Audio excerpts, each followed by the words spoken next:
brain itself is one massive dynamical system. So much of what we record in the brain is generated internally by nothing outside in the world. So we need to understand the separation between what's evoked by the world and what isn't, to be able to peel apart the two and go, no, this is what's happening inside, and that's what it means, that's what's happening outside. When I spin my brain forward 100 years into the future and go, what will the explanations in neuroscience look like? Almost everything that we will understand at that point will just be from massive simulations. We have great theories for about, what does that leave us with? 3% of neurons, I think. So we've got great theories of what they're doing. You only use 3% of your brain. I think that's the new, yeah. Great. This is Brain Inspired.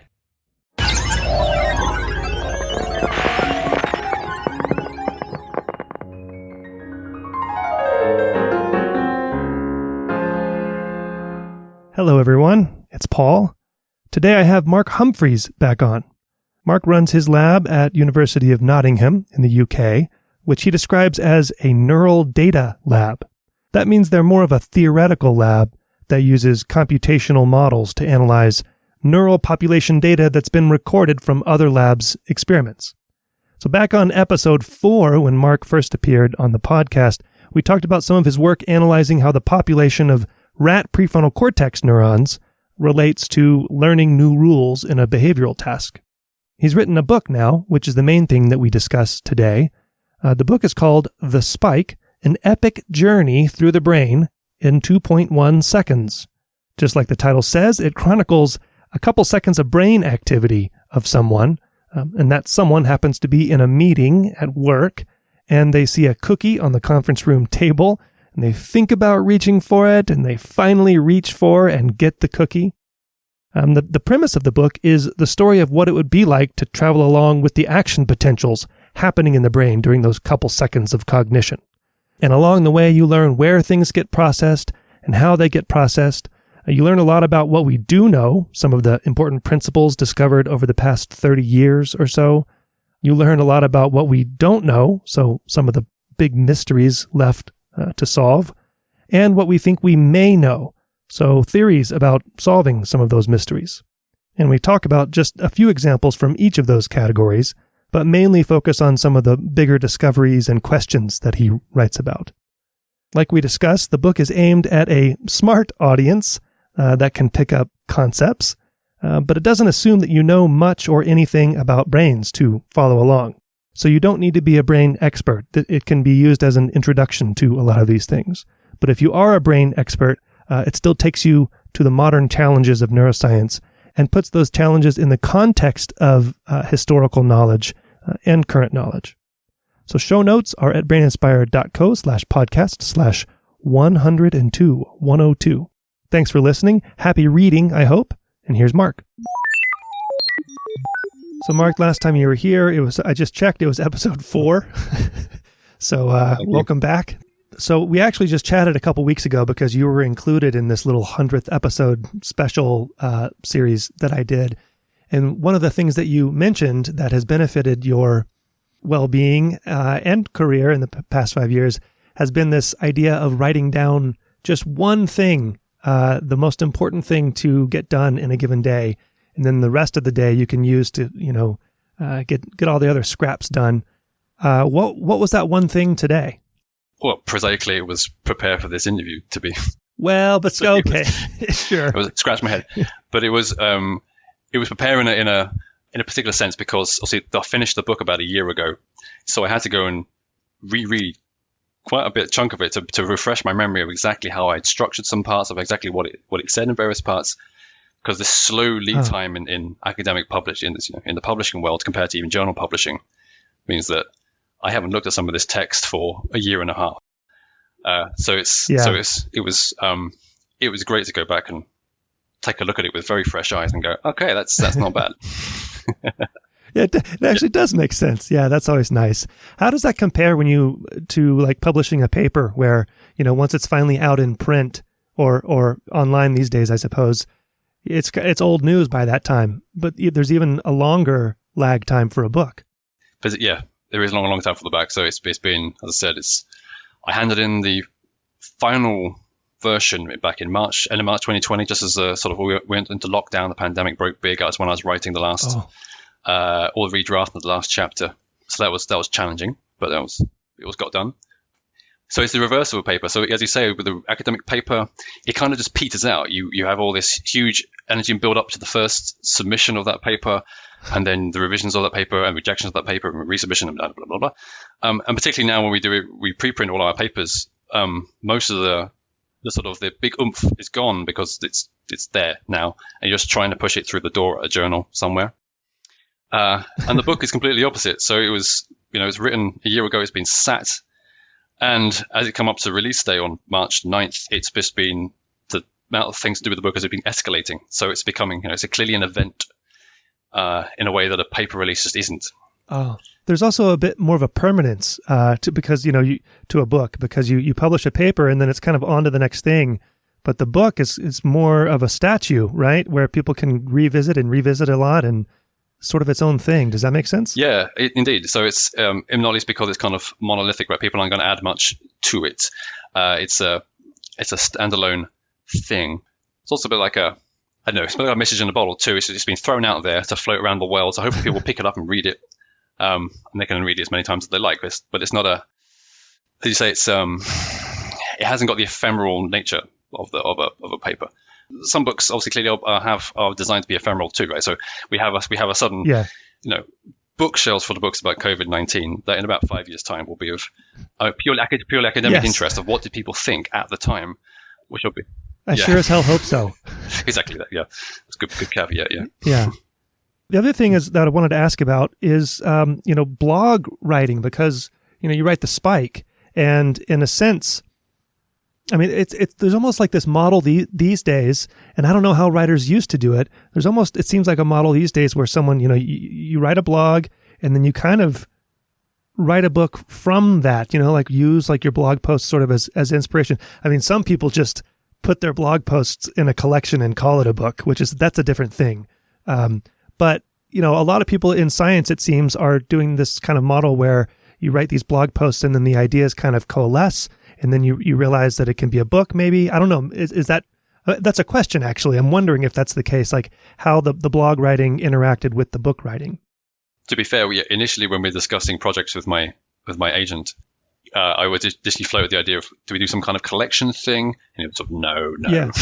No, it needs to be a book. So it needs to be a first book needs to be a thing that's really, really makes a statement about what your position on the world, as much as anything. Right?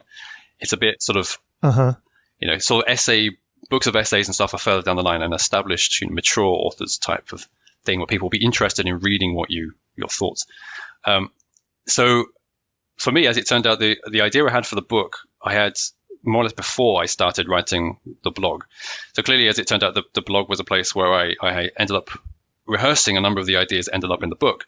But the idea of the book and the structure was something I'd had like a year or two before I started the blog. Just this idea of this notion of what's it like to be a spike. If I look at the spike's perspective on the world, coming from neuron to neuron, what do I see? And that's where that came from. This is you talk in the book in the beginning, maybe in the preface, about having written since you were a kid or started 1,000 manuscripts or 1,000 stories, and that comes across in the book. It's very story-like, and the point of view of the spike reminded me of this. I'm sure you haven't seen this. It's an American film. It's called Inner Space. It's from the late 80s. Oh, Dennis Quaid? Oh my gosh, you know it. Yeah. So in this movie, he's a pilot, Dennis Quaid is, and he gets shrunken down and accidentally injected into Martin Short, and then all sorts of hilarity ensues. But I mean, it's him like from the perspective of a very miniature person going through Martin Short's body and interacting with his body. And this kind of made me think of that. Your book, thinking of traversing the brain as a spike, riding on a spike, kind of made me think of that. So that's interesting that you actually know that movie. Yeah, no, and it's riffed on a lot of British TV shows, actually, even the kids' cartoon called Danger Mouse. I didn't realize it was a classic. Apparently all the creatives in television grew up watching that film. Oh, interesting. Yeah, that's a great point. That's good, because that's exactly what I was aiming for, right? To get the reader the feel of they were with me as well. both of us were with the following the spike through its journey through the brain. So the book was structured as a journey, so that it unfolded as we follow this spike from the eyeball through all the various complex processing centers of the brain to the part where it controls the arm to move the hand to the thing it's doing. And so that journey allowed me to both then like slowly unpack as we travel the various aspects of what it means to be a spike, how you create one, why we have them. So that's like the basic understanding in the first, at the start, and then the journey as we go through the brain also opens up into more and more complex ideas of how spikes work, how the brain works using them, and how it's used in decision making and memory and all kinds of things. So it was meant to be a journey in two senses, of through the brain, and also as every chapter is a new set of more ideas that build on the last, and it gets bigger and bigger. And it's all with the premise of someone in a meeting in an office and considering whether to reach and grab a delicious cookie, and throughout you come back to the what's going on in the office with Barbara or Pam or someone moving to the left and stuff, and then relating it back to what's going on in the brain. So it's a fun read in that sense as well. And the language that you use, you can tell like it sounds like you're having a good time when you're writing it anyway, and coming up with the many metaphors that you use in the book. And it is interesting because my question that I'm about to ask is who the book is for, because it starts fairly basic, I would say, like how spikes kind of are generated, and some of the nuts and bolts of just a spike and what it does and how it moves through the brain. And then as you go on and on in the book, like you just mentioned, the story becomes more complex, and you start to bring all of the gory details and the things surrounding what's happening, decision-making, predictive coding, things like higher level concepts, right? So there's a real trajectory in the book, I feel like. So I'm wondering who might benefit the most, do you think, from reading the book? So I was ambitious, and I aimed at a lot of people. So I took the approach, the sort of the classic advice of writing a popular science book of assume your audience is intelligent but doesn't know the information. So I decided to, so as you say, build from the ground up. So once you grasp that the spike is this voltage signal that is sent by a neuron to another neuron, whenever it gets enough inputs, it's a signal that says, okay, something important has happened now. I'm going to send a bit of information. And from knowing that, having really embedded that, spending a whole chapter really making sure that is embedded in the reader's head, and you can use that as a platform to slowly build out. So it's obviously it's for a very general audience, but I had particular audiences in mind. So I wanted to write it so that it was of interest for our AI and neural network audience. We wanted to understand more about what we know about brains to see if anything useful was going to be in there. So, I throughout the book, I touch back on ideas from AI and neural networks, and occasionally contrast the bit we're talking about the brain, about how neural networks work, to the extent that I understand they work. And but in particular, there is, because this is all about spikes, it's the domain of systems neuroscience, so the bits of neuroscience where people recall from lots of neurons at the same time. And of course, there's whole areas of research fields where people are interested in this kind of stuff but have no way of getting into literature itself. Right? So also it's, in one respect, it's for an enormous audience of clinicians and of medical people and people who work on molecular stuff and people who work on, anything who ever touches on brains who won't have a chance to actually delve into literature. This is like a one-stop shop for saying, this is all the cool stuff we know about how brains use spikes to do stuff. Right? Nice. And I was also interested. So I've had, I actually gave it to Ashley Joavenet to have a read. She's a associate professor at UCSD who specializes in teaching neuroscience. Because interested in how it would work, as if you gave out this to an undergraduate course, would they, be able to run with it as a supplement to like looking at the technical details and really understanding how it fits together? Because they can, as a framework. So I was also keen to, as people as a gateway into neuroscience, this would also work as a book. So so I had ambitions for a number of audiences. I can definitely see how people could go back to it, and every time they go back to it, depending on their level of interest and expertise, I mean, you can get kind of what you want out of the different levels from it. So that's an interesting take. I also I find that and I don't know if you're the same way, I don't mind reading about the stuff that I know about.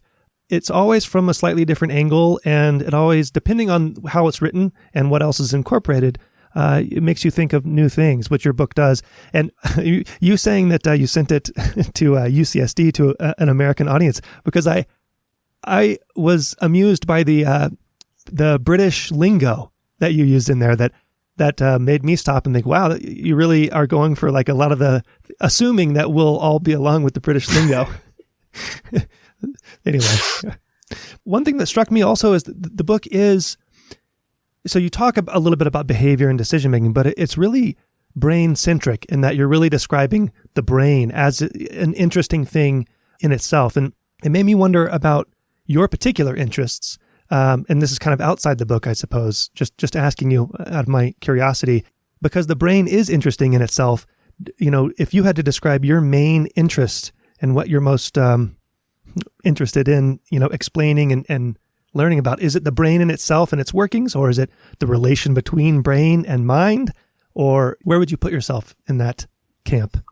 Yeah, I guess I put myself in that. So I clearly draw more towards trying to understand the brain's internal dynamics. Obviously, to make sense of them, we always have to link them to the outside world. So pretty much all our papers are on this, talk about behavior in some way, whether it's literally just movement of a sea slug or movement of an arm, or whether it's decision-making behavior. But the core is about understanding essentially how groups of neurons do what they do together. So once you get beyond the sort of the single neuron fires because this thing happens in the world framework, when we look at populations of neurons, that's where we're interested in, both the terms of what we can read out from what they're coding and their sort of the dynamics that they create.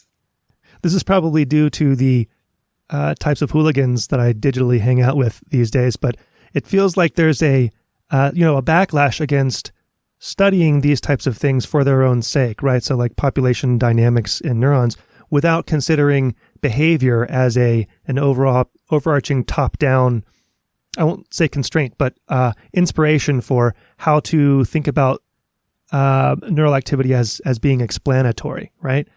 Do you feel that at all? Because obviously no one says that there's anything wrong with studying the brain for itself, just because it's a fascinating, super, super complex entity, right? So just understanding like how it goes about doing anything is an interesting topic in itself. But do you feel the pressure of this needs to be related to behavior as a fundamental thing? I think you're right. At the moment, there is particularly in terms of the areas of neuroscience that record neurons activity, there is a big push at the moment from various people to push this emphasis of going, always think about the behavior, and on now further on, more ecologically valid types of behavior, or making sure that the animal is doing something that's vaguely relevant to what it's supposed to be doing. Right. But as ever, neuroscience, like all sciences, is cyclical, right? It has fashions that come and go. So the last time this was a big push was, in the mid 80s, there was this huge outcry about neuroscience needing behavior. You can pull out a number of review papers and opinion pieces which says, yes, we're getting too far from this sort of behavior perspective because we followed Huber and Wiesel. We've stuck an electrode into our neuron, and we've watched it fire when we've shown it something, and then we've gone a neuron up, and we've gone a neuron up, and gone a neuron up. We're just recording lots of neurons now, and we've just got lots of spikes. That's great, but we're not doing anything with them. So you have this push to go back to behavior. So, and then we go through the behavior section, and then sort of in the sort of late 90s, the push in sort of theory at least was to go for was a split between people starting to understand this population coding idea, and then people who are really interested in the details of a single neuron. So building these incredibly detailed models, the compartmental models of individual neuron, where each dendrite is modeled by a whole bunch of different sections stuck together. So you need a supercomputer just to run one neuron. And that took over for a while, and that phased, and I've no doubt that will come back again in 10 years' time as a next push. So it's true that at the moment there's a little bit more emphasis on the need for behavior. But as you say, the brain itself is one massive dynamical system. So much of what we record in the brain is generated internally by nothing outside in the world. So we need to understand the separation between what's evoked by the world and what isn't. And to understand what isn't, we need to understand how the circuits of the brain are generating all this activity, and what forms it can take, to be able to peel apart the two and go, no, this is what's happening inside, and that's what it means. That's what's happening outside. So before we jump into some of the topics in the book and how they, may or may not be related to AI as well, given how complex the brain is itself and how complex behavior is, and I don't know how to talk about how complex mind is. We'll just call it very complex as well. Do you think that an eventual satisfying explanation of the brain and mind linkage of how the brain is related to mind and the characteristics between them. Do you think that that's going to feel intuitively right, or do you think that we're going to have to eventually accept, that we can't quite grasp it in an abstract sense? Like these days, so we're, like you were just talking about, from the single neuron perspective, you can build these computational models. You kind of feel like you have some idea of the canonical computation, right, that some single neuron might be contributing to. And now we're getting to these larger populations. We're having to talk about dynamical systems and state spaces, and the terms are becoming more and more abstract. Do you think that we're going to maintain an intuitive grasp of the explanation of how brain and mind are connected? Sadly, no. So, and you're comfortable with that? It sounds like you're comfortable with that. Well, I think comfortable. What's what I'm looking for? I know I'm resolved to that. Resolved. Yes. Yeah. It's so. On the one hand, so our explanations of mind are all psychology, right? We talk about memory of various forms of perception. But those, of course, are, that's getting too philosophical. Those are called semantic labels that we give to our internal experience. There's no need that anything in the brain actually maps directly onto the things that we call, short-term memory, working memory, episodic memory.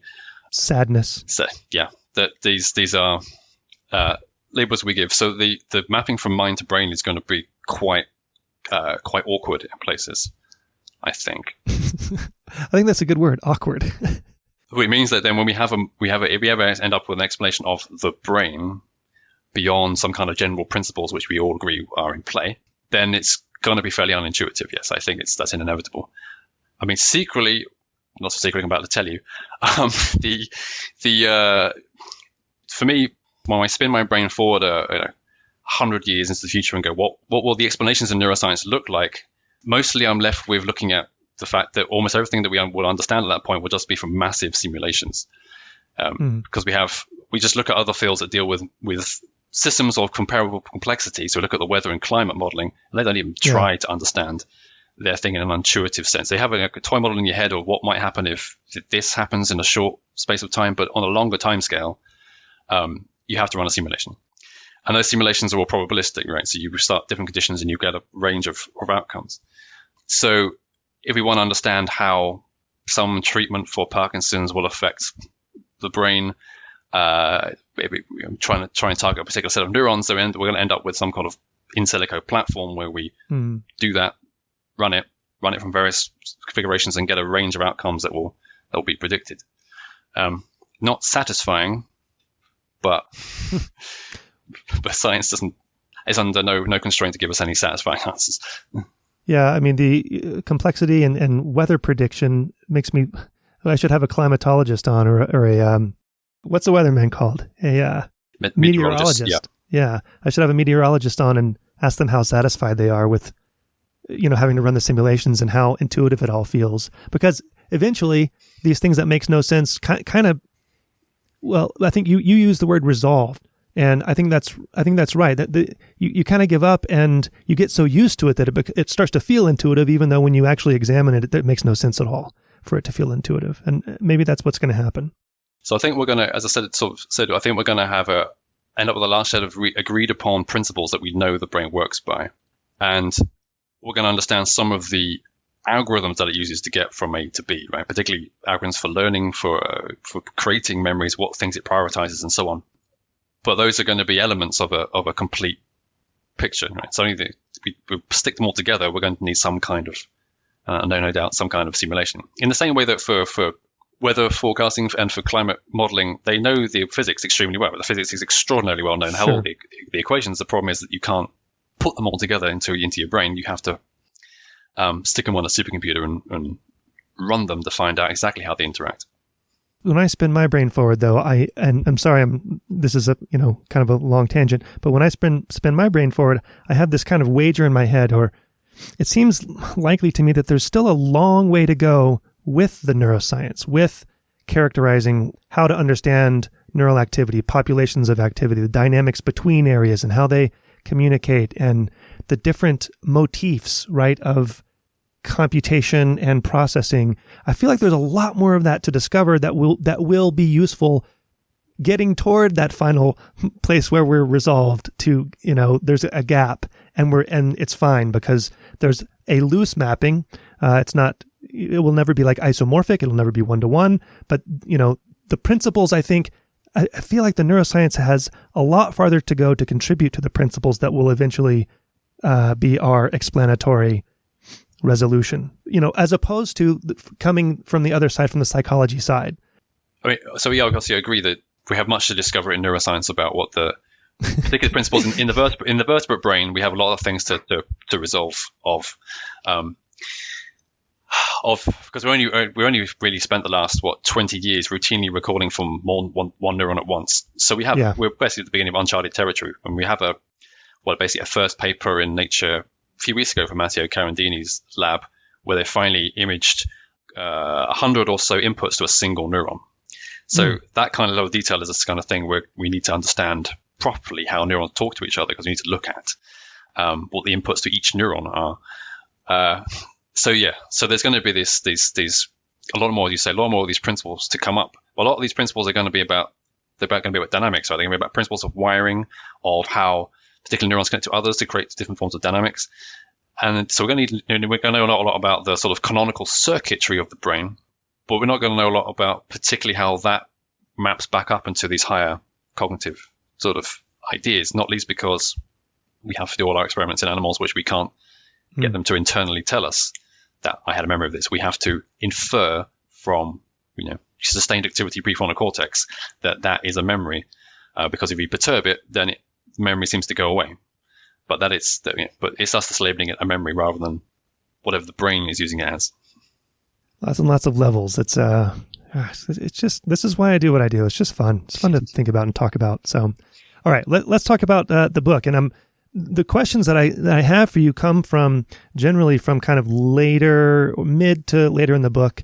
And I'm skipping over like a bunch of the introductory stuff that talks about, the generations of spikes and, the role of, non-spiking activity in the retina. I mean, it literally goes from, photons, the book goes from photons in the environment hitting the retina, how that's processed and then traverses through the entire, mostly visual areas of the brain to a motor action, as you've already said here.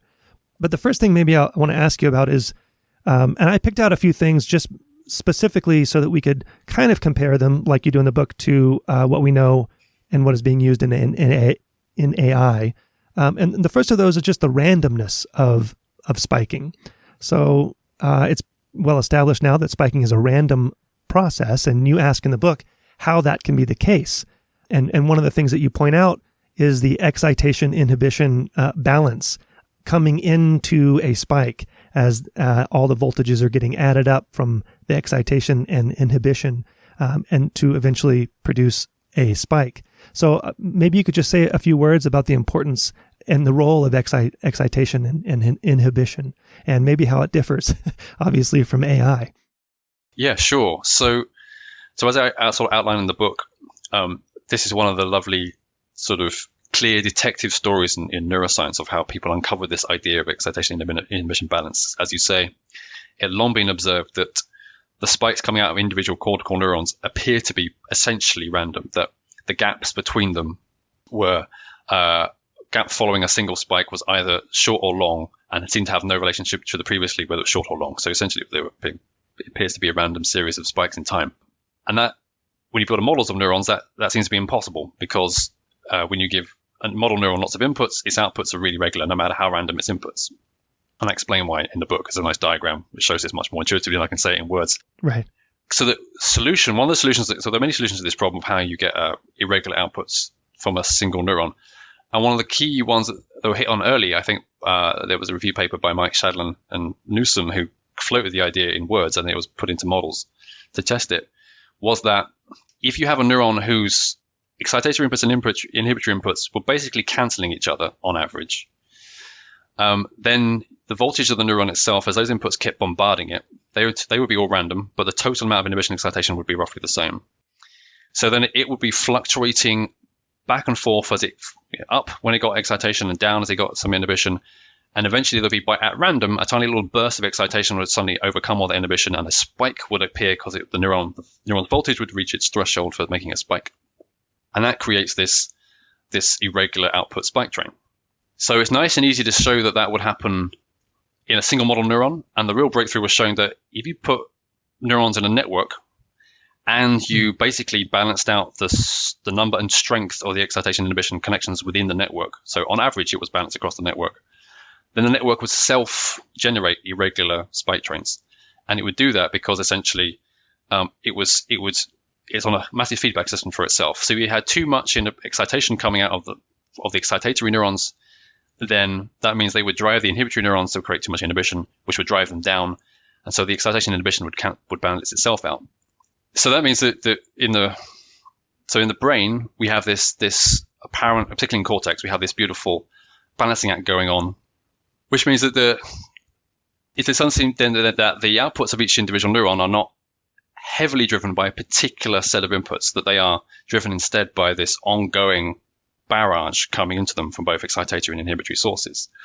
So they don't necessarily reflect, obviously, something, a clear labeled line which says this input means, a line of 180 degrees or a particular tone right now, because the timing of that spike isn't only under control of whatever the external stimulus is. A couple important things also to note. I mean, it's not like there's an electron and an anti-electron or something. It's not like excitatory input and inhibitory input are of the same ilk, right? So they're very different because you have a lot more excitatory input numbers, right, of axons impinging on the dendrites, and fewer inhibitory inputs. But those inhibitory inputs are firing higher, for one thing. So that's one way that they balance it. And also the strength of their effectivity, you could call it their synaptic efficacy is higher than the excitatory input. So this gives rise to this ability to have a lot of these voltage fluctuations within that overall averaged balanced scheme, correct? Right. So looking at a sort of slightly network level, yes, that network level you have many more excitatory neurons than you have inhibitory neurons. So in cortex, in the mouse cortex balance is roughly sort of 80-85% excitatory neurons, 15% inhibitory neurons. But as you say, then they are those inhibitory neurons are giving out many more connections, so they connect to many more neurons, which means that individual neurons receive quite a number of inhibitory inputs. And even though they're then maybe fewer in number than excitatory ones, they are stronger. And then the inhibitory inputs, struggling with this phrase, inhibitory inputs, sure. tend to arrive at the neuron's body, whereas the excitatory inputs tend to arrive up in the dendrites. So which means that they are able to have a more powerful effect directly on the neuron's voltage than this many thousands of excitatory inputs out in its dendrites. But then that also means that locally inside the dendrites, so for example, there is a particular interneuron in cortex which projects its axon just up into the far top of the dendrites of the pyramidal cells in cortex. And that appears to be specifically to be able to regulate the excitatory inputs in particular parts of the dendrite. So that you have that tug of war between inhibition and excitation happening in local little parts of the dendrite, as well as globally controlling the output of the neuron. And one reason you might want to do that is because we know that when up in these far reaches of these dendrites, when you get these big clusters of excitatory inputs firing together, you get this kind of spike-like thing happening in the dendrite, this big non-linear jump up in the dendrite, which then flows rapidly down to the body and can itself cause a spike to be sent down the axon. So you want inhibition up there to be controlling this process too, which it appears to be doing. Mm-hmm. But then that means that obviously played out then across all the very big dendritic branches of one of the pyramidal cells, you have these lots of little different regions which are essentially acting independently with this independent excitation inhibition balance going on in each of them, potentially each of them sending spikes down to the neuron's body. So you end up with this really complex computational device inside this individual neuron, of which the readout spike is just the readout of this very complicated interaction within the dendrites between excitation and inhibition. I think we talked about this the first time you're on the show, that in that sense, every neuron is like a little neural network in itself. Yeah, so there is exactly. So there is some lovely modeling work showing that, yeah, when you build a single model neuron that then has little compartments, as we discussed before, where each compartment gets a little inhibition excitation to it, it's formally equivalent in many respects to a two-layer neural network. And indeed, we can show if you've got any of these kind of non-linearities, this kind of spike that appears in the dendrite with many excitatory inputs, as long as you have one bit of dendrite that has that and other linear bits of dendrite, you open up this whole class of computable functions that was impossible if you have purely sort of an add up and sum device happening. Mm-hmm. And obviously, yes, and namely to do that in a really compact space. So a single neuron obviously is a very tiny thing. So being able to do all this computation locally means you don't have to have this computation spread out amongst thousands of neurons and hidden layers in a neural network. So then like zooming out, even on the interneuron level between neurons and among populations at the neuron level, this excitation and inhibition property in mass gives rise to, and because of the different types of excitation and inhibition, the different properties of those inputs, gives rise magically, emergently, let's say, let's take the magic away, to self-organization and ongoing dynamics within a population. So it's this nice property that these lower level characteristics give rise to. Yeah, right. So as we sort of touched on then, because this is a single neuron property of this excitation inhibition balance explains the irregularity of a single neuron. And then when you take these excitatory neurons and inhibitory neurons and wire them together in a network, because then they provide each other's excitation and inhibition, they are then self-balancing. So you, over quite a robust range of ways of wiring up these networks, you will always get this irregular spiking. You always get this ability for inhibition to balance excitation. Now, one thing, though, touched upon in your question of what we lack a good knowledge of in neuroscience is how this complex dendritic computation actually contributes to the network level dynamics. There's almost no one looking at that level, partly because building the models that are that complex for the individual neurons and then wiring them into a network is incredibly computationally expensive. Yeah. So you have to have access to some kind of, IBM Blue Gene scale supercomputer to run them properly. So people have built models of cortex on this scale, of course. So you've got the Blue Brain project. And similarly, there's a team in Sweden who also have a Blue Gene supercomputer that are building cortical models. But as of yet, no one's really done a good exploration of what dendritic computation adds to the network dynamics. These two things are still treated fairly separately. And what's your sense? Is it a subtle context sort of information that it adds? What if you had to guess? It's a good question. Yeah. We got to be speculative sometimes on the show. Yeah. I'm not sure. Actually, I'm really not sure what it adds. So we've done a bunch of work on what the individual neuron computations would be with these nonlinear dendrites.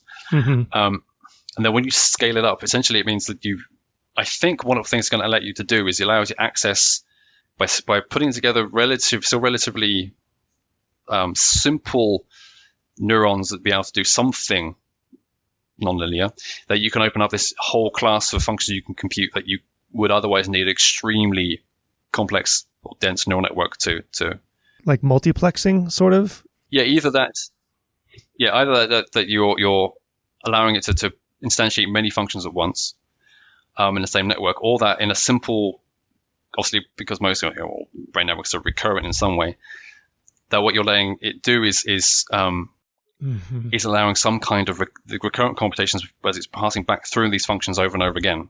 Historical context, yeah. Yeah, it's to build very complex, instead of just a simple, y equals f of x function, something that's really deeply recursive. It's being built by being passed constantly through these dendrites and spat back out as a spike. Yeah, I mean, there's just so much complexity and so much fine detail, and it's hard to know, what's important, as you move up in scale, in size, right, and in computation. Does any of this matter for AI, for instance, or all these types of things, and we're going to talk about plenty more, things that we can just abstract away? I mean, there are people like Blake Richards and many others who are working on using the variation in dendritic compartments and different electrical properties of the different types of dendrites, for instance, to be able to compute things like feedback information, predictive information, and actually trying to use these models that you say are super super compute heavy to make anything large. But it, whereas like when you think of like a neural network, you think it's just a dumb little node that puts a little sigmoidal function and spits something out. And it's just, there's such a vast difference functionally between that and the complexity of neurons. And when you get down to that sub-neuron level with the location of the dendrite when an input's coming in, how close it is to other inputs, whether it's excitation, inhibition, and all that variety that can happen. I mean, it's mind-boggling. Does it matter for for building intelligent systems? That's a key question, isn't it? So one point of view is that maybe it doesn't, right? So one point of view of why deep neural networks are so successful is because they replicate by just adding many layers. The process that's happening in a handful of neurons. Right? So we only need, for our object recognition system only needs essentially 4 layers of neurons, or maybe 5, depending on which object you're recognizing. But a deep neural network, 15, 20, however many layers you're putting on that convolutional network at the start. One point of view would be that really deep network is just replicating the many stages of processing that in the brain are collapsed into a handful of neurons. Each neuron is doing a job of multiple layers in that network. But as you say, a neural network it's a pretty static device, right? You just add up its inputs, you spit it out of a sigmoid, you pass it to the next layer, which lacks any sense of timing. So much of what we know about how the brain computes in clever ways is about timing. Yeah. So a lot of the dendritic computation stuff is about how dendritic computation can be used to get really specific timing effects. So, for example, I'll give an example in the book of coincidence detection of the sound coming from the 2 ears. The spikes arriving at a particular neuron somewhere in the midbrain will happen to arrive at the same time because they're delayed with respect to each other. They arrive at the same time in the dendrite, they cause that neuron to spike, and that spike means that there is something at, say, 20 degrees in front of you in the world. Because that neuron, that particular neuron, stands for when those 2 spikes arrive from the left and right ear together, that means that thing is at 20 degrees, and those sounds will have arrived slightly far apart in the 2 ears. So that and sort of the more general ideas of coincidence detection in cortex of just this, when we want to know the sequence of events or bind things together, that when spikes arrive in the dendrites, when they arrive one after the other immediately or arrive together, that gives different information. So obviously a lot of the computations in the dendrites, and particularly in the synapses as well, with things like short-term plasticity, where it matters what order the spikes come in as whether you get an increase or a decrease in the strength of the synapse. They seem to be about time effects, and they're all completely missing from AI. I think that's going to be a recurring problem in AI, just timing at all levels. You can imagine, just zooming out as far as you can imagine if you're interacting with a person or an AI or something, and they move 1,000 times slower than that, you wouldn't call that intelligent behavior. So there's some threshold, right, where timing is important for us even to consider something an intelligent process. I mean, if you zoom way out, you could look at the Earth itself as an intelligent process, but it's going way too damn slow for us to consider it what we would consider an intelligent process, right? Right. And like you said, time just gets completely ignored in the vast majority of AI because it is a static thing where it's just a functional thing, input, function, output. And it does the thing, it categorizes the thing, but it doesn't matter how fast it does it. It doesn't matter the timing that it does anything with respect to anything else. If you want to talk about, the generalizability, you would need all these processes working together in harmony dynamically.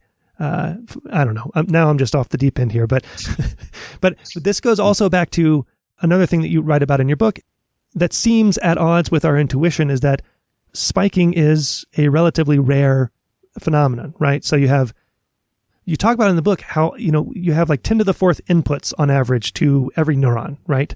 Yeah.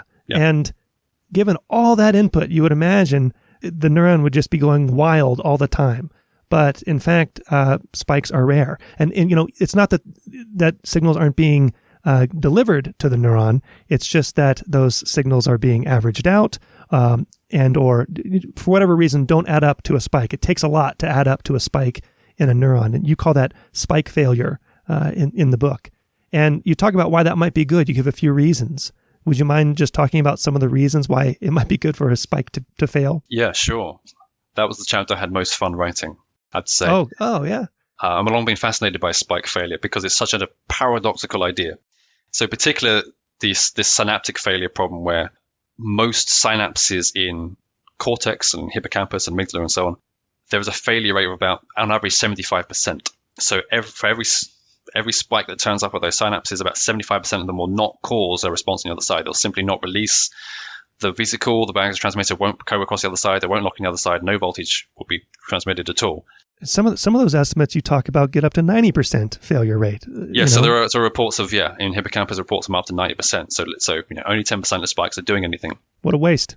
Exactly, and as you say, it appears to be nonsense because spikes are metabolically extremely expensive to produce. They, the sort of estimates of how much energy they use on your moment-to-moment energy basis is about in your brain is about 46% of all the energy that your neurons are using is just to produce the spikes. So why would you use all that energy and have them fail is kind of bizarre. These kind of paradoxes fascinate theorists, right? Going, why is the brain doing this to itself? There must be a fabulously good reason for it. Yeah, I'll give you a couple of examples. There's a reason why it's good for an individual neuron to have its inputs fail. So Livy and Baxter had this idea that each neuron is trying to do is it's trying to actually make the most efficient use of its own energy when it's producing its spikes. So its output along its axon has a maximum rate it can send information. So, typically what we call some kind of active cortical neuron, where we used to just lower a single electrode in blind into cortex and find a neuron, that would be firing at 10 spikes per second. Yeah, exactly. And that's considered a really active neuron. But of course, that's still a fairly low rate of information that's being transmitted by that single neuron. Or sort of, if all of its inputs were active, all of those 10 to the 4 inputs were active, then the information rate on the inputs would be 3 or 4 orders of magnitude bigger than it could output. So all this information coming in is just wasted. So their idea is the synaptic failure is there specifically so that it matches the output information rate to the input information rate. So the input is throttled back to the point where it can make absolute maximum use of its output without wasting all this energy on having all its voltage go up and down because of these inputs that it has no way of making use of. So that's one really neat sort of way of thinking about synaptic failure that ties together what a neuron is trying to achieve, which is to maximize its own output while making sure it optimizes its energy usage at the same time. And then I also speculate on a few reasons that haven't been as well sort of researched yet about why it might be good for the brain as a whole for synaptic failure to be in play. So one of those might be, as we touched on briefly, about methods of generalizing.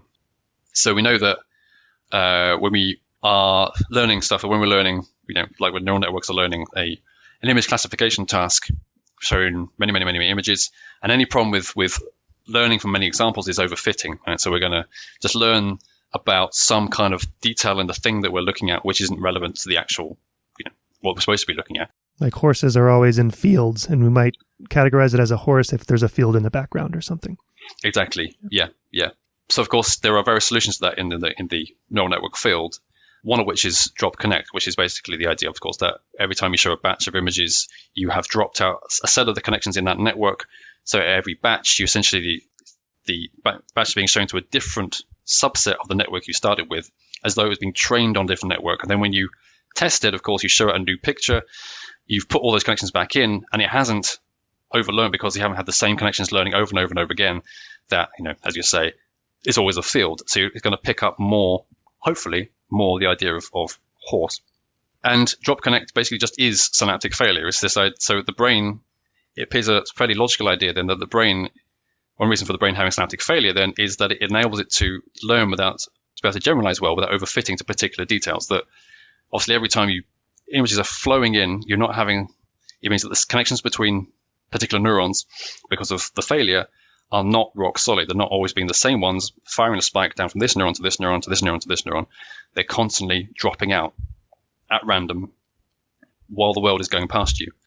So it would seem a logical idea to pursue that one of the reasons the brain has the synaptic failure is so that it's better at generalizing than if it was this fixed series of connections that always fired every time you gave it an input.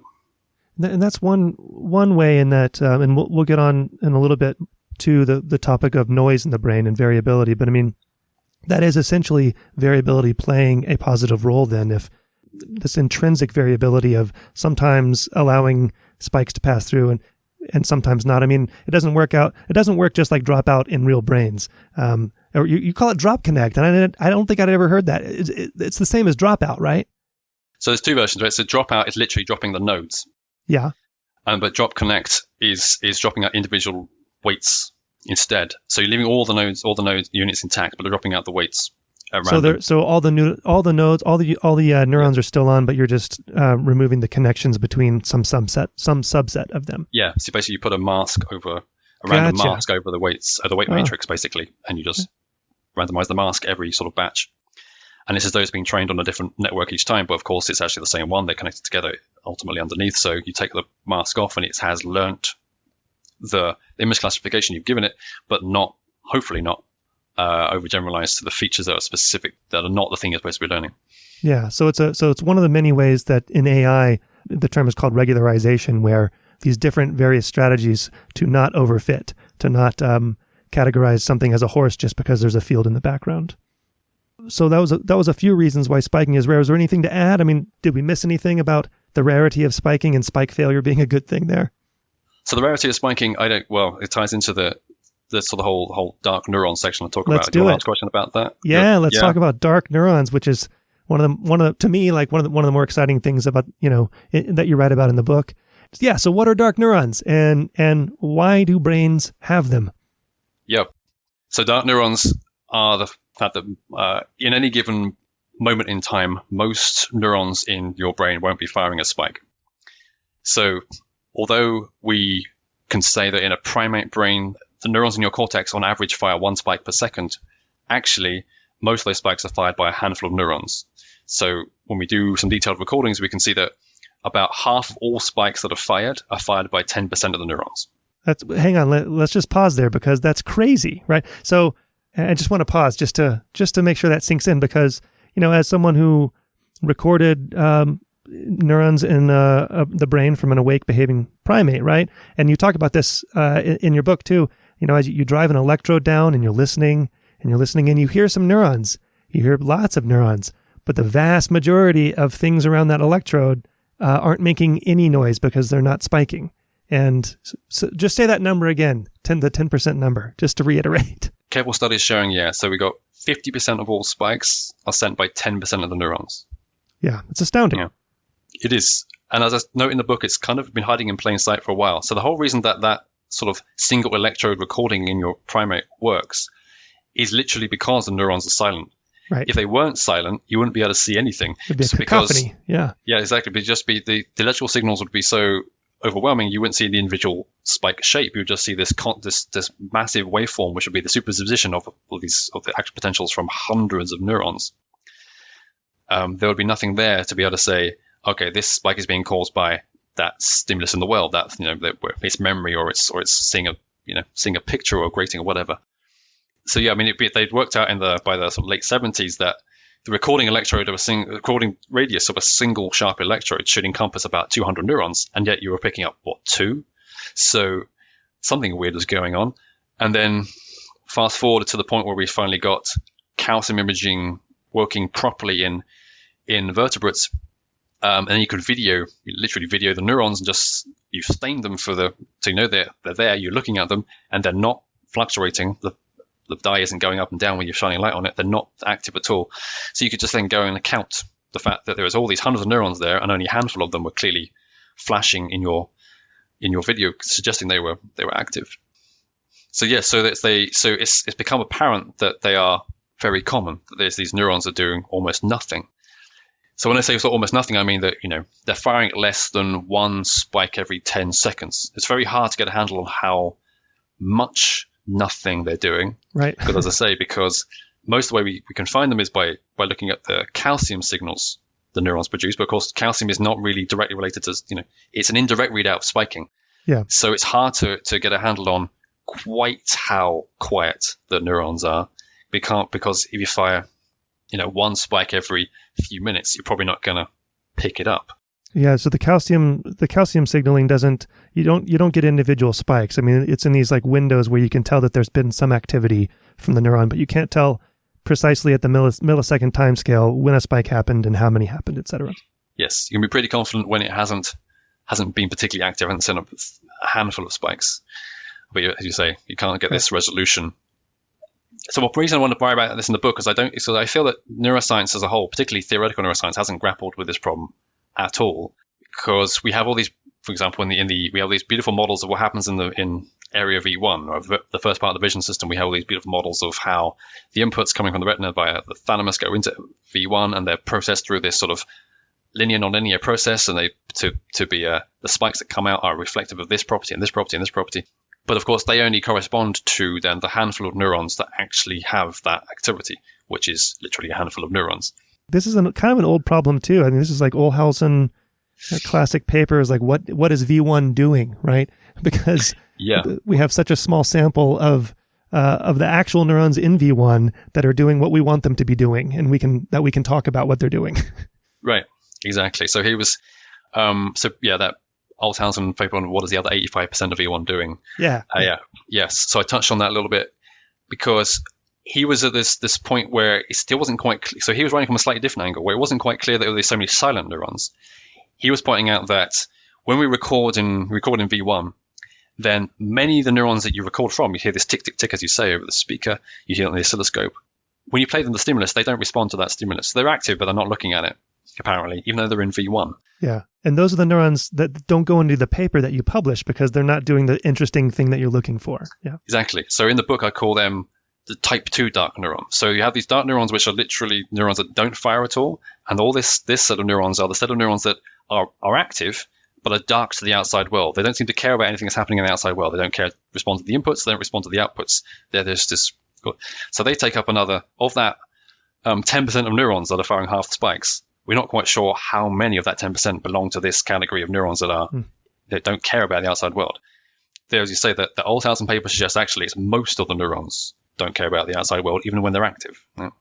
That's the problem he was pointing out. So it's a stacked problem. So we have all these neurons that barely fire at all, and all the neurons that do fire, most of them don't seem to be responding to the stuff that we're interested in showing the animal or making the animal do. So we have great theories for about, what does that leave us with? 3% of neurons, I think. So we've got great theories of what they're doing. You only use 3% of your brain. I think that's the new, Right. Yeah, exactly. So there's as I said, so one of the reasons I want to write about this in the book was to really point out that there's this terrific sort of whole area to explore that we don't yet. And there are good reasons to think that, why. I mean, there are sort of prosaic reasons why they're dark. All these dark neurons. One is just simply energy, as I said. The creating spikes is really expensive as it's processing them. And also, as we know, the brain is a really metabolically expensive organ, right? So the classic numbers are about 20% of your resting metabolic rate is just your brain, which is pretty massive for something that only weighs a handful of kilograms. Mine's only about 5%, but that's a different story. That's what people tell me. I don't know what. Well, it's just exceptionally efficient, right? It's just There you go. But so one of the reasons they may simply exist is because one of the reasons that we maybe have this sort of dark neuron problem is not that they are always really inactive. It's that just that we never give them anything interesting to do. So this simplest argument is this dull world argument. And when we put animals in a lab, we ask them to look at really, so the best we do in vision experiments is we show them what we consider a video of some sort of natural image, a video, which often turns out to be a film. The Matrix often is a choice, as though that's Yeah, we used the Hobbit movies, the Tolkien movies. Yeah. Well, at least that's got trees and leaves and mountains and stuff. It's got lots. Yeah, they loved it. The monkeys loved it. Yeah, that's actually nature. Yeah. I mean, like the Schneidman and Bialek papers where they record the retina of the salamander and showing it Matrix movies, as though that was a thing the salamander would ever have seen in its entire life. Maybe they should have showed inner space. Right. Yeah, but so, I mean that harkens back. I mean, because you're talking about there's this big push right now for ecologically, ethologically valid tasks, and that speaks to one potential role of the dark neurons, that they just don't care about what we're asking them to do. Right. So there's a real possibility that we're going to now people have this big push for recording a lot of spontaneous behavior in particular. And I know some people are working hard on sort of fairly naturalistic vision experiments. So colleague Ricardo Storchi in Manchester, who's working hard on setting up recordings from retina and the thalamus from freely moving mice in a really rich environment to try and see what vision processing looks like when they're actually controlling their own vision for once, and wondering if that's going to be radically different from, I mean, with a slight caveat, of course, it's vision in mice, so they don't use their eyes for much, but right. But yeah, mice are the animal du jour. Yeah, that's true. Just to throw another little fact in there, I mean, there's a push these days as well. So going back to my graduate school days in non-human primates, I mean, the other thing is that, they're sitting in a dark room, they're looking at a screen, showing them pictures, or just dots on a screen, right, and having them make decisions. But they're also only moving their eyes. You actually, classically, you fix their head in place so that you can control for head movements. So even that, even their own behavior is unnatural in that respect, and because they can't freely move their head from side to side. So, I mean, there's all sorts of, caveats to, reducing as much and controlling for as much as possible in the lab and relating it to brain function. I glossed over something about the dark neurons. So what we didn't talk about was when you include the dark neurons in a population decoding scheme, when you're trying to decode what information is out in the world just by recording the neurons. If you record from only the neurons that you can hear with your electrode going down, you can decode, fairly well. But if you include the dark neurons, all of a sudden that the decoding becomes much more accurate. The point that you make in the book is pointing toward the importance of the population coding scheme relative to like the single neuron or a tiny ensemble of neurons. That is really the population is where the important information is. Yeah, indeed. So that's been a bit of our research work too. Has been looking at this. And we talked about this last time as well, with the rats wandering back to in the maze, wandering back to start the maze over. That's right. Yeah. Yes, you're right. There's a general idea that we can extract from a population of neurons not just far more information than there is in individual neurons, but we can extract from neurons that don't appear to be individually responding to the outside world. We can perfectly well extract actually the sort of what's happening in the world. So an example we're just talking about of the rats walking back in the maze, we could extract from the activity in prefrontal cortex whether that rat had just been rewarded, whether it had just chosen to go left or right in the maze, and whether at the end of the arm it had visited, whether the light was on or off. So it's having all this activity in prefrontal cortex that's remembering these things. And even when we looked at the populations in which individual neurons had no apparent response to any of these properties, you could still decode these things perfectly well. In fact, in some cases 100% accurately.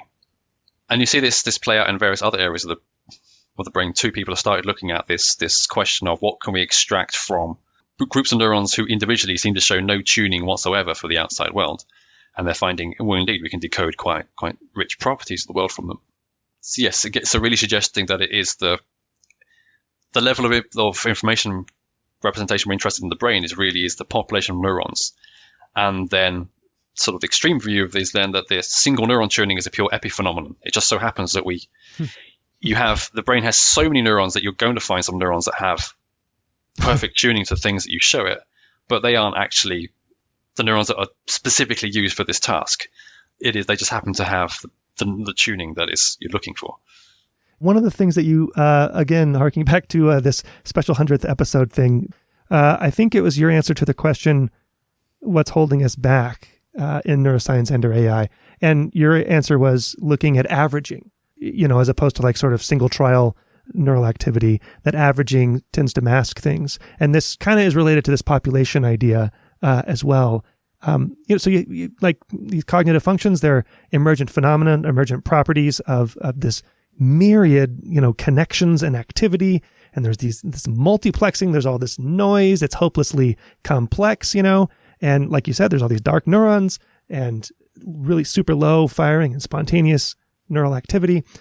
And one interpretation of that is that single units then are meaningless as far as looking at them to extract any information about what's going on. And maybe they're epiphenomenal, as you just said. But on the other hand, the other way to look at it is, isn't it insane that we can actually see any modulation at the single neuron level? And often that modulation is striking. And so my background is I did a lot of work in frontal eye field where you had these single neurons that right before the eye moves in a certain direction into its response field, you can hear it, and it just zips up to a threshold. And this is a single neuron pretty reliably that does this trial in and trial out. And, there is variation. And you do average to tell a story and to compare between trial conditions. But in that case, and there are exceptions to this as well, you're averaging pretty similar ramp ups like each time. And it is striking then, that's just another way to look at it, I think, is just to be impressed with how much information you actually can sometimes get just from single neurons. Yeah, you're making a good point that because a lot of what particularly when we talk about coding, we often think about the information coming in. So we're talking about senses, of course. Yeah. But if we take a view, and as I work on motor systems too, I've done a lot of work, much of my career working on basal ganglia, work on building a brainstem control of the spine. So when you work backwards from the motor neurons in the spine, obviously the motor neurons are sort of your classic, these are the neurons that fire spikes, then you move a muscle. So if that neuron fires, that muscle is going to contract. Let's record those. Yeah. Exactly. It's a really, really beautifully simple. And indeed, it was spinal motor neurons that gave us the sigmoid in the first place for the AI networks. It's them who have the sigmoidal discharge curve, and cortical neurons don't. They have a more like a nonlinear power law thing. And as you say, you can work backwards from the spinal motor neurons, or indeed from the neurons in the brainstem controlling the eye muscles that are going to move the eyes. And those neurons, of course, are going to be burst firing, and that's going to make the muscles contract here to move the eye to one side.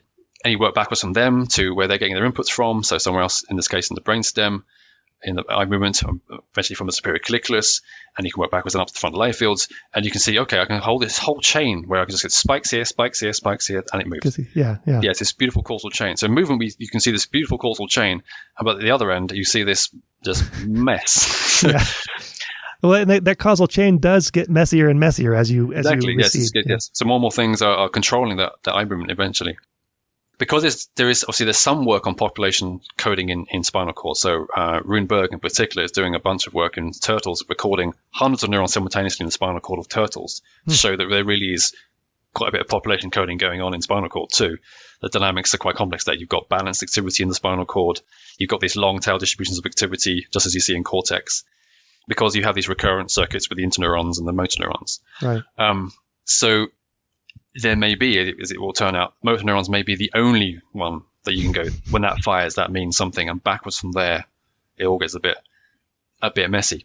That would be unfortunate, but it would. There's all that work with in motor cortex, right, about using like dynamical state spaces to infer like when a movement is actually being coded. So it's not a ramp up; it's taking the whole population, looking at the reduction of the variance toward as you get closer and closer to a movement, and then the variance is eventually just quashed and you make a movement or whatever. So interesting, different ways to look at it. Yep. So maybe we could get on to, I don't know how much you want to talk about sort of what I consider like the big idea in the brain that you talk about related to spontaneity and evoked from sensory stimulation neural activity versus this intrinsic spontaneous activity and the role it could play in predictive coding. Do you want to wax poetic about that for a moment?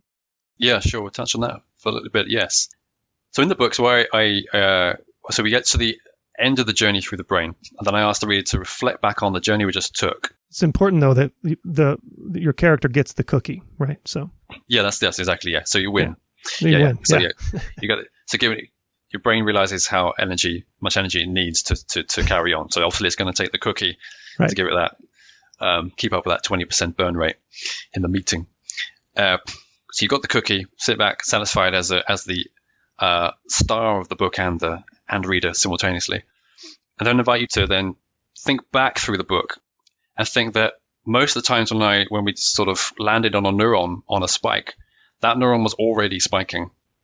I had already just sent an spike down, or we'd seen spikes come back past us the way we just come. And in fact, it appears that most of the spikes in the brain are actually spontaneously created rather than created by the outside world, either because there are particular classes of neurons that are able to generate their own spikes with no input whatsoever, these kind of pacemaking neurons, which exist mostly in sort of the midbrain and the brainstem. And then in cortex, you have these obviously massive recurrent networks, which is full of feedback loops. So you give it enough input, and that activity will be sustained forever as it reverberates around and around and around in these feedback loops. So it appears that, most of the spikes that we come across are not created by, in this case, the world, seeing the office in front of us, seeing this cookie in a box on a desk in front of you. That's kind of the feed forward evoke stuff that's appearing. And that's having an effect, but it's not clear what effect that is. So the idea floated in the book is really that what most of those spontaneous spikes are doing is they're solving the problem that spikes, for all their wonderfulness, are kind of a slow way of processing information. And actually, we need to make decisions fast, because making decisions slowly, particularly in most niches that animals live in, is a way of getting eaten or failing to survive long enough to reproduce. So what I'm arguing in the book is that what the spontaneous activity is there for is to solve this speed limit problem by essentially is predicting what the incoming spike should already be. So there also exists sort of predictive processing accounts of the brain, which are fairly sort of high-level ideas of what the brain should be doing, sort of normative models of, in an ideal world, the brain should be doing this. But when we go down into the details of the spikes, we can see that there's this rich, dynamical brain waiting there to act as this predictive machine. So that these spontaneous spikes then reverberating around your easy example is always vision, they're predicting what should be coming from the retina. So the spikes the retina is sending up into the brain are standing for various edges and corners and parts of the visual world, elementary elements of the world we can see before us. So in the book example is the edges of the box, the top of the cookie, all those edges of the desk, that kind of thing. But of course your eye has already swept past this scene, so your brain already has a really good idea of what it is that you're looking at. So it's able to predict that there's an object on there which is a sort of cookie shape, a box shape, and that information is being fed backwards from the object areas in spikes towards the early visual system bits to meet up with the spikes coming from the retina to essentially see whether they agree or disagree. And all the information needs to come forward then, just like in predictive processing counts, is whether there is something is wrong with that view, to change that view.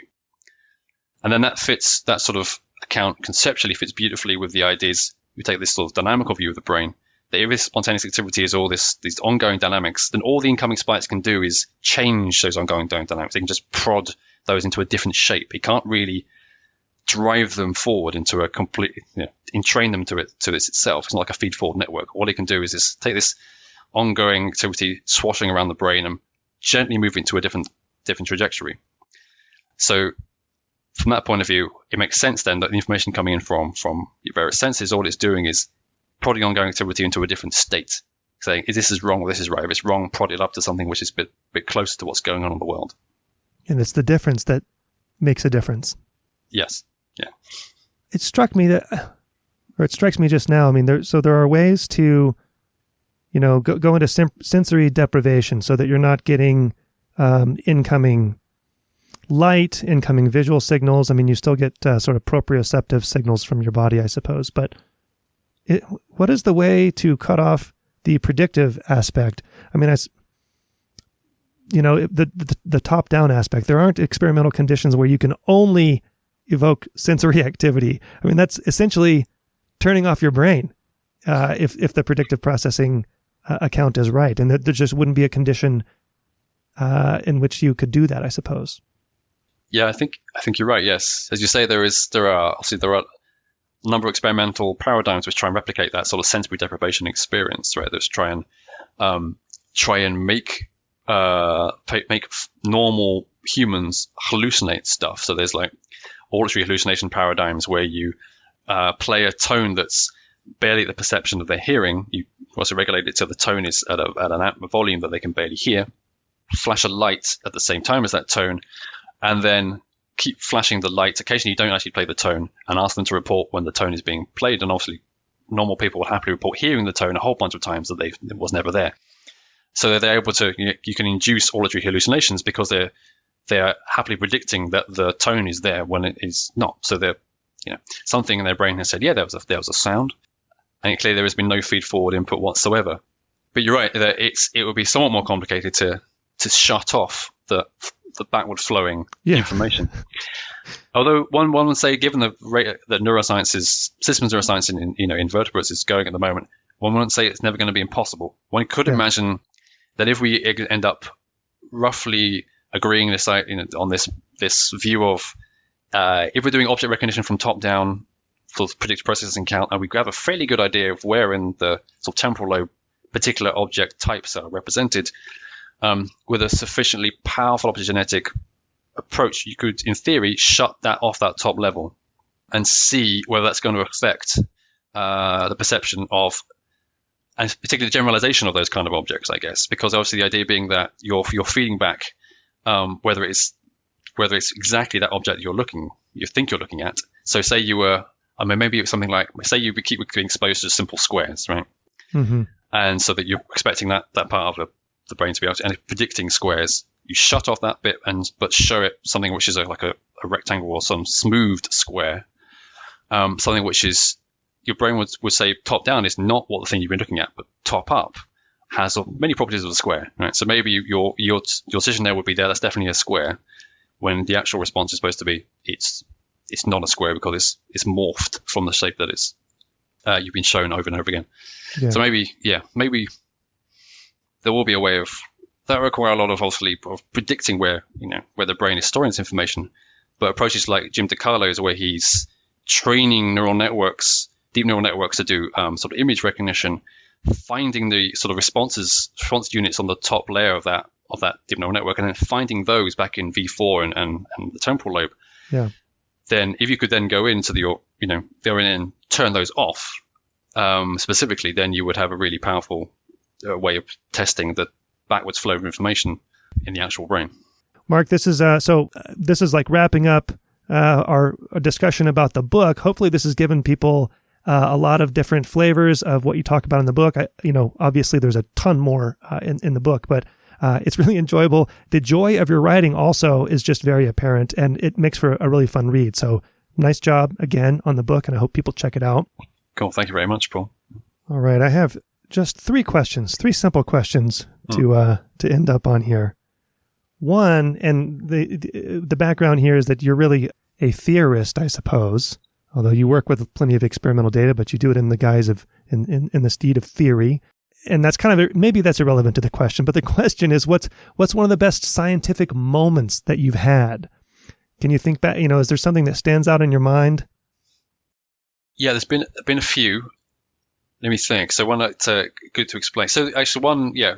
So I now tell the world that what we do is a kind of a neural data science, right? So we do is heavily theory informed. We're interested then in testing theories using computational methods on data. The byline of your on your lab website, I think, is we're a neural data lab. Is that what? Yeah, that's right. Yes. Yeah. Yeah. Okay.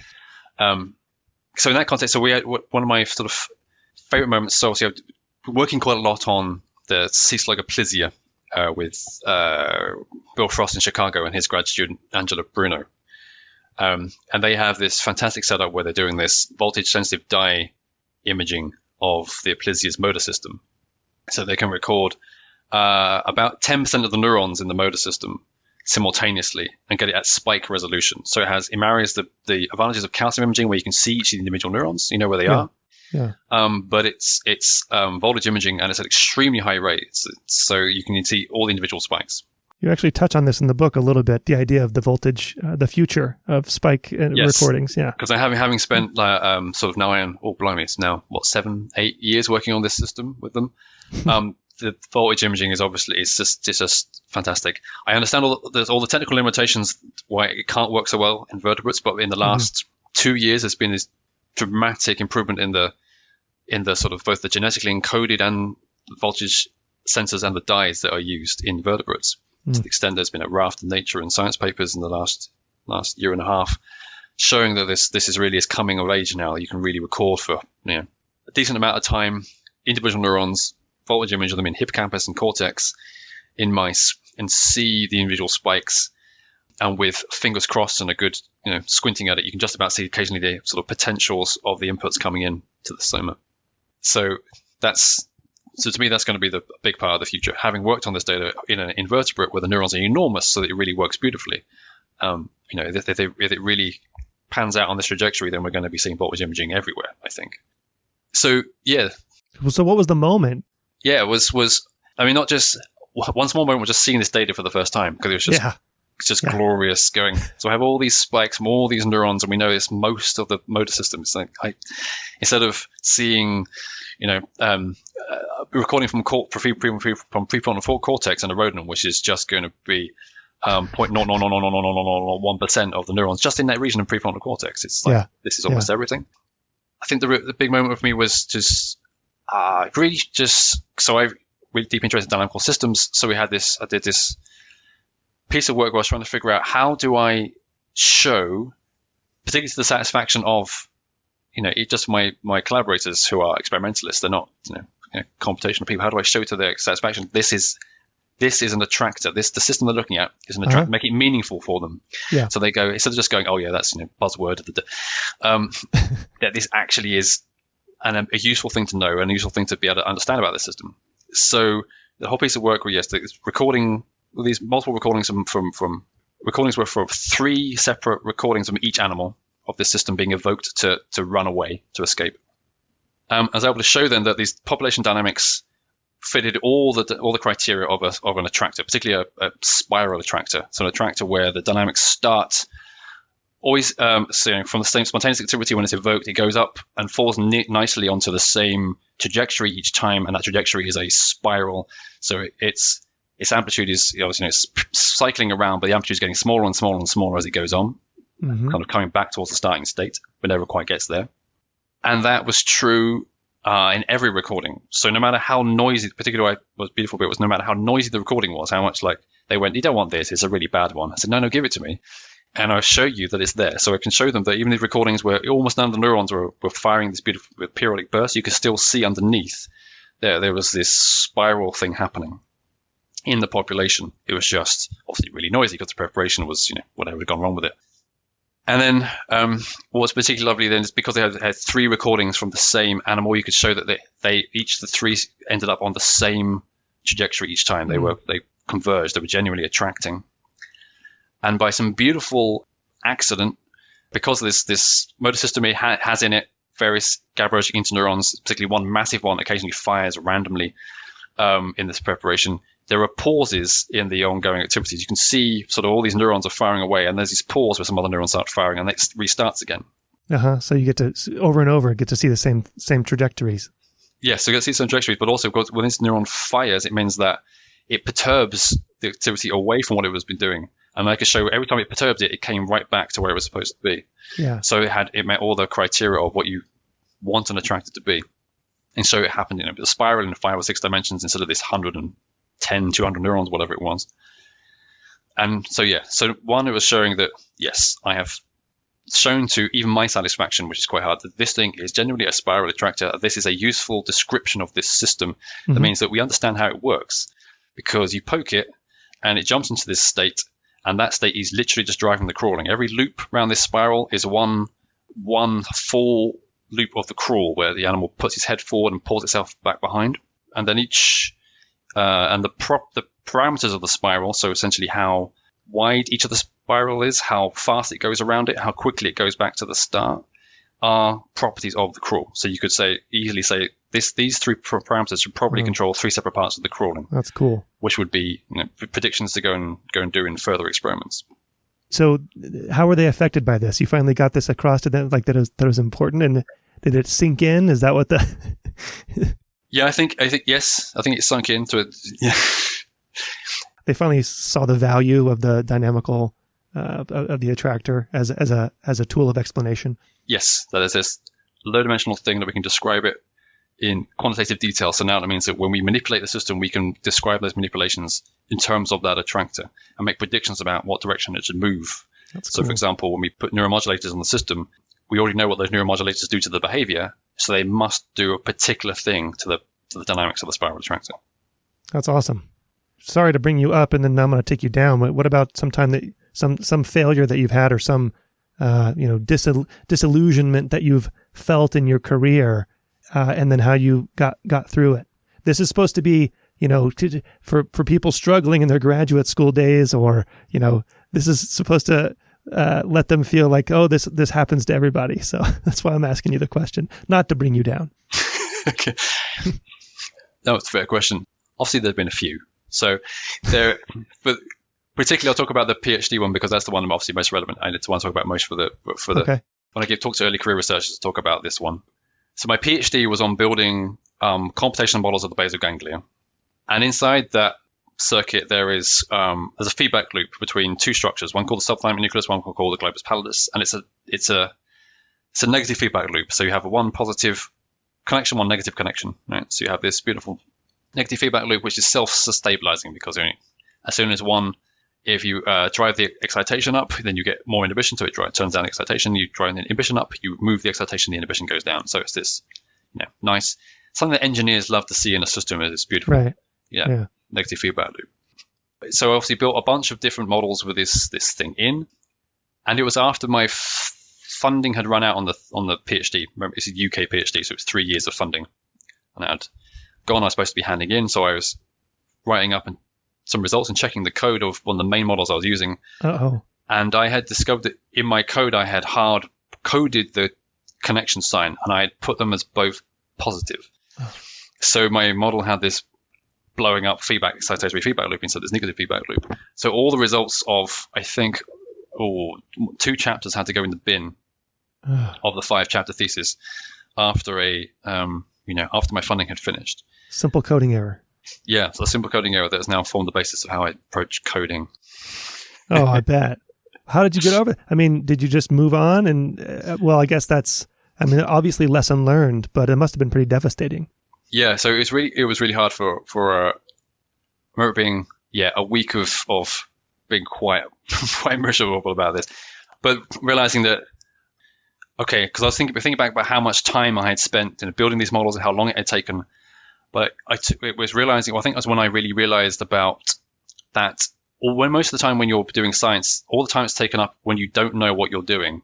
So you spend all this time, you don't know what you want to do next, how you're going to measure this thing, how you're going to make this thing work, how you're going to do this, how you're going to do this.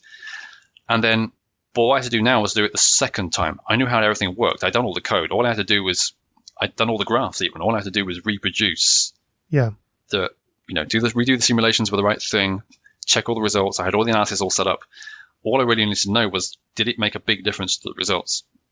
So that really helped me sort of focus then, so I could obviously have a nice, very structured to-do list of fix that, then run this, over and over again, the list of things to do, and then just grind through it. So that's what I did. So we fixed the code, reran it all, checked everything, rewrote 2 chapters of the thesis. Then as it turned out, that momentum meant I finished the thesis writing really fast because I'd worked so hard to fix this problem that I then wrote the next 2 chapters and wrote the discussion, and it was done. I was like, okay, cool. So it was as well as a coding lesson. It was also a lesson in realizing that much of what you think is a time sink in science is often about when you just finding your way. But if you know what you're doing moment to moment, then you can get through it much faster. Does that continue to happen throughout your career? For me, in my kind of short career, that continued to happen where I realized the entirety of the past 3 years, I had no idea what I was doing and was building up to get to the point where I'm right now. And then a couple of years down the road, I realized I didn't have any idea what I was doing, but was very valuable to getting to the point where I know right now what I'm doing, and that recurred over and over. Does that keep going? To an extent, yeah. You keep reevaluating, particularly reevaluating your sort of priorities and the way you're approaching certain projects, and keep refreshing what must be a better way of doing this, and spending 6 months haggling about a couple of graphs. So nothing is really sunken cost in that respect, or most of what you're actually doing that may feel like sunken cost, I suppose, is valuable in retrospect. Yeah, it often is. Yeah. Lastly, Mark, what would you do differently if you had to, or maybe not even necessarily what would you do differently, but if you had to start your career over, not back then, but now, if you were starting thinking about going to graduate school or early in your graduate school career, what would you do, differently, if anything, or how would you proceed?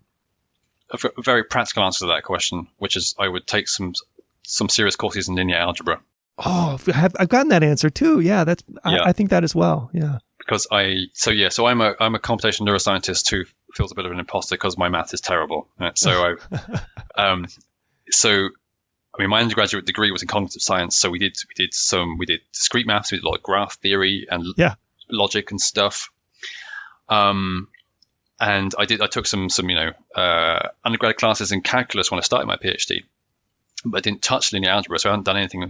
Vectors I finished, did last at school. So not being able to pry open the box of the whole matrix algebra toolkit, even the linear bit, has proven challenging. Particularly, we're obviously doing a lot of data analysis and working endlessly now with dimensional reduction techniques that are beautifully simple, written out as linear algebra. Trying to explain them any other way is a nightmare. Yeah. Just go, no, it's just the matrix decomposed like this. Oh, okay, I see that. Yeah. So, yes. So prosaically, yeah, linear algebra.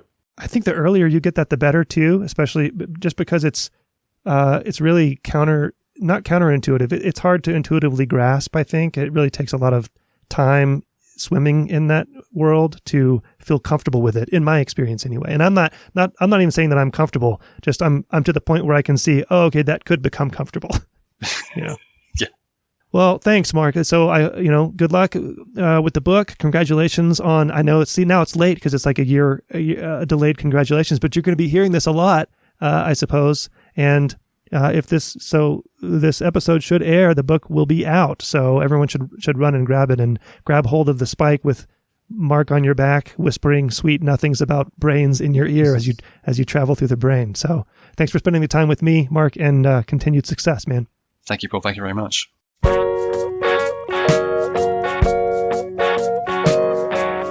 Brain Inspired is a production of me and you. I don't do advertisements. You can support the show through Patreon for a trifling amount and get access to the full versions of all the episodes, plus bonus episodes that focus more on the cultural side but still have science. Go to braininspired.co and find the red Patreon button there. To get in touch with me, email paul@braininspired.co. The music you hear is by The New Year. Find them at thenewyear.net. Thank you for your support. See you next time. The stare